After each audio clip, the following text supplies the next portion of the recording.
ಈಗಿನ ಹೇಳತ್ತೆ ಸರ್. ಮೊದಲೇನಿತ್ತು ಹಳಿದು ಅವಾಗ ಹಂಗಿತ್ತು sir. Pressure ಕೊಟ್ಟಿದ್ದು ಮಾಡ್ತಿರ್ತಿಲ್ಲ. ಈಗ ಯಾರೋ ಪ್ರೆಷರ್ ಕೆಳಗಿಲ್ಲ ಸರ್. ಈಗ ನಿಮ್ದು ಕೇಳ್ತೀವಿ, ಅವ್ರದ್ದು ಕೇಳ್ತೀವಿ, ಏನು ತಗೊಳತ್ತೀವಿ. ಯಾಕಂದ್ರೆ ನಮ್ಮಲ್ಲಿ ಮೊದಲು ಏನೋ ಅಂತಾರೆ ಆಫೀಸರ್ಸ್, ಮೊದಲು ಕೇಸ್ ತಗೊಳ್ರಿ, ಬಂದವ್ರಿಗೆ ಹೆಲ್ಪ್ ಮಾಡ್ರಿ, ಮತ್ತೆ ಎಫ್ ಐ ಆರ್ ಕೊಡ್ತೀನಿ, ಎಫ್ ಐ ಆರ್ ತಗೊಳ್ರಿ, ಎಫ್ ಐ ಆರ್ ತಗೊಂಡು ಮುಂದಿನ ಕೆಲಸ. ನಂಗೆ ಏನಂತಾರೆ ಕೇಳ್ರಿ, ನೀವು ಎಫ್ ಐ ಆರ್ ಮಾಡಿ ರಿಸಿಪ್ಟ್ ತಗೊಳಕ್ ಬರ್ರಿ ಅಂತೇಳಿ ಕರ್ಕೊಂಡ್ಬಂದು police PSI F I R ಮಾಡಿದ್ದು, ನೀವು ಕೇಸ್ ಕೊಟ್ಟಿದ್ದು ರಿಸಿಪ್ಟ್ ತಗೊಂಡು ಹೋಗಕ್ ಬರ್ರಿ ಅಂತೇಳಿ ಫೋನ್ ಮಾಡ್ತಾನ.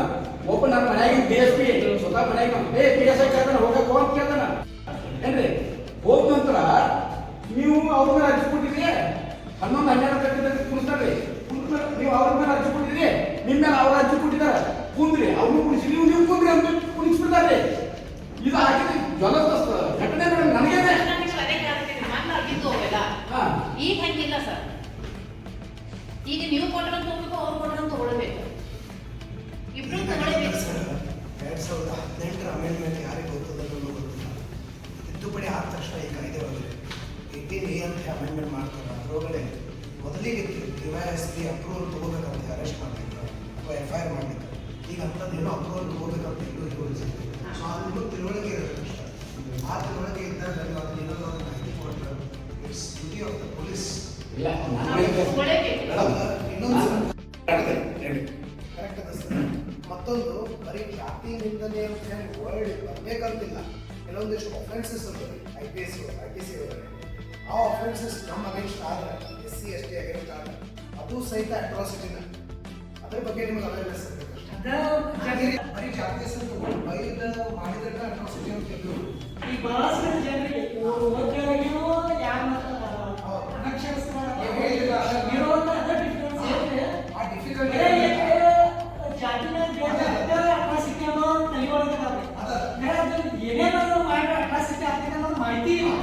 ಮಾಹಿತಿ ಕೊಡ್ಬೇಕಾದ್ರೆ ಸಮಾಜ ಪೊಲೀಸ್ DSRT ಅವ್ರು ಮಾಡ್ತಿರ್ತಾರೆ. ನಿಮ್ಮದು ಕರೆಕ್ಟ್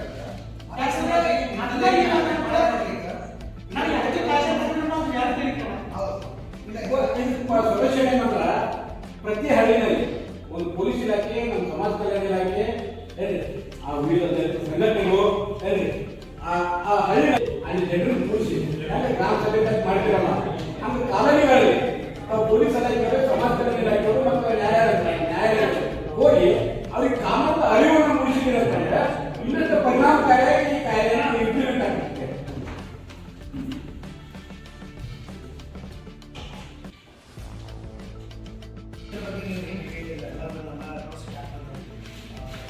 ಇವಾಗಿಂದ ಅನಿಸ್ತದ ಎಲ್ಲ ಅಂದ್ರೆ ಅದೇ ರೀತಿ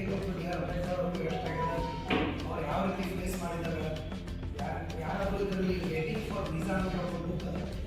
ಅದನ್ನು ಯಾವಾಗ ಬಂದಿತ್ತು ಅದರೊಳಗೆ ಒಂದು 5 ಗಂಟೆಗಳ ಅಷ್ಟೆಲ್ಲ ಕಲಿತು ಡಾಕ್ಟರೇಟ್ ತೊಗೊಂಡು ಬಂದ ತಕ್ಷಣ ಕೂಡ ಅವ್ರ ಮೇಲೆ ಅಟ್ರಾಸಿಟಿ ಆ್ಯಕ್ಟ್ ಆ ಟೈಮ್. ಬಟ್ ಆದರೂ ಈ ಆ್ಯಕ್ಟ್ ನೀವು ಅನುಕೂಲ ತೊಗೋಬೇಕಂತ ನಾನು ಹೇಳ್ತೀನಿ. ನಾನು ಹೇಳಿದಾಗ ನೀವು ಏನಿಲ್ಲ ಅದರೊಳಗೆ ಜಾತಿ ನಿಂದನೆ ಮಾಡಿದರೆ ಮಾತ್ರ ಅಟ್ರಾಸಿಟಿ ಆಗಲಿ. ಕೆಲವೊಂದಿಷ್ಟು ಅಫೆನ್ಸಸ್ ಒಳಗಡೆ ಒಳಗಡೆ ಕಂಪ್ಲೀಟ್ ಆಗಿ ನೋಡಿದ್ರೆ ಅವ್ರು ಇಷ್ಟ ಕೊಟ್ಟಿದ್ದಾರೆ. ಅದರೊಳಗಡೆ ಯಾವುದೋ ಅಫೆನ್ಸಸ್ ಅಲ್ಲ ಅಟ್ರಾಸಿಟಿ. ಅದು ಕೋರ್ಟಿಗೆ ಬಂದ ತಕ್ಷಣ ಮೊದಲಾಗಿ ಸ್ಪೆಷಲ್ SPP ಅಂತ ಅಪಾಯಿಂಟ್ಮೆಂಟ್ ಇದ್ದಾರೆ. 10 ವರ್ಷ more than 10 years ಎಕ್ಸ್ಪೀರಿಯನ್ಸ್ ಇರ್ತದೆ. ಅಂಥವ್ರಿಗೆ ಕೇಸ್ ನಡೆಸ್ತಾರೆ. ಅಲ್ಲಿ ನೀವು ಬಂದ್ಬಿಟ್ಟು ಎಕ್ಸ್ಪೆನ್ಷನ್ ಕೊಡಬೇಕು ಅಂತ ಏನಾದರೂ ಕಾಸ್ಟ್ ಇರ್ತಾರೆ ಮಾಡಬೇಕಂತ ಇರೋದಿಲ್ಲ. ಮತ್ತು ಸರ್ ಹೇಳಿದ್ರೆ ಡೇಟ್ ಅನೌನ್ಸೇಷನ್ ಕೊಡ್ತಾರೆ. ಪ್ರತಿ ಡೇಟ್ಸ್ ಇದ್ದಾಗ ಬಂದ್ಬಿಟ್ಟು ನೀವು ಅನೌನ್ಸೇಷನ್ ಹೋಗ್ಬೋದಲ್ಲಿ. ಆಮೇಲೆ ಏನು ಪರಿಹಾರಗಳನ್ನೆಲ್ಲ ಅವರು ಹಂತವಾಗಿ ತಂದು ಮುಗಿಸ್ತಾರೆ. ಅದು ನೀವು ಇದೊಂದು ವಿಷಾದಕರ ಸಂಗತಿ ಇದೆ. ಕನ್ವಿಕ್ಷನ್ ರೇಟ್ ಅದ ನೋಡಿ ಅದು ಕಡಿಮೆ ಇದೆ. ಅಕಾರ್ಡಿಂಗ್ ಟು NCR ಬರುವಾಗ ರಿಸರ್ಚ್ ಮಾಡ್ತಾ ಇದ್ದಾರೆ ಮೇಲೆ. ಸೊ ಆಲ್ಮೋಸ್ಟ್ ಅದು ರೆಡ್ಯೂಸ್ ಆಗಿದೆ. 39% ಇದ್ರಿ ಈ 2022 ಒಳಗೆ 32% ಇದೆ.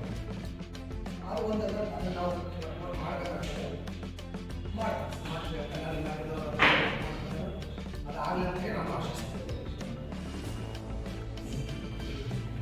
ಕೊಡ್ತಾರೆ ಅಂತೇಳಿ ಅದ್ರ ಬಗ್ಗೆ ನಿಮ್ಗೆ ಗೊತ್ತಿದೆಯಾ, ಮಾಹಿತಿ ಇದೆಯಾ ಅಂತ ಹೇಳಿ ಅದ್ರ ಬಗ್ಗೆ ನಿಮ್ಮ ಅಭಿಪ್ರಾಯ ಮಾಹಿತಿ ಇದೆಯಾ? ಗೌರ್ಮೆಂಟ್ ವಕೀಲರು ನಿಮ್ಗೆ ಕೊಡ್ತಾರೆ ಕೇಸ್ ಆದ ನಂತರ, ಅದ್ರ ಬಗ್ಗೆ ನಿಮ್ಗೆ ಮಾಹಿತಿ ಇದೆಯಾ ಅಂತ? ಸಿಂಪಲ್ ಆಗಿ ಹೇಳೋದು ಪೊಲೀಸರು 2022-23 ಆಗಿದ್ರೆ ದೇವರಟ್ಟಿ ಸರ್ ಅಂತ ಎಕ್ದಮ್ ಅಂದ್ರೆ 1 ನಂಬರ್ ಮನುಷ್ಯ ಎಲ್ಲಾರ್ಗಂತೂ ಕರ್ಕೊಂಡ್ರಿ ಫೋನ್ ಮಾಡಿ ಹೇಳ್ತಾರೆ. ಫೋನ್ ಮಾಡಿ ಹೇಳಿದ್ಮೇಲೆ ಹಿಂಗೆ 4 ಕೇಸ್ ಇದ್ರಪ್ಪ ಬರ್ರಿ. ಇವರು ಫೇವ್ರೇಟಿಸಮ್ ಬಂದ್ಮೇಲೆ ಭಾಳ ಚಲೋ ಮನುಷ್ಯ ಅದ್ರ ಬಗ್ಗೆ ಎಲ್ಲಾರ್ಗೂ ಫೋನ್ ಮಾಡಿ ಹೇಳಿ ಆ ಪೊಲೀಸ್ ಇಲಾಖೆಯನ್ನು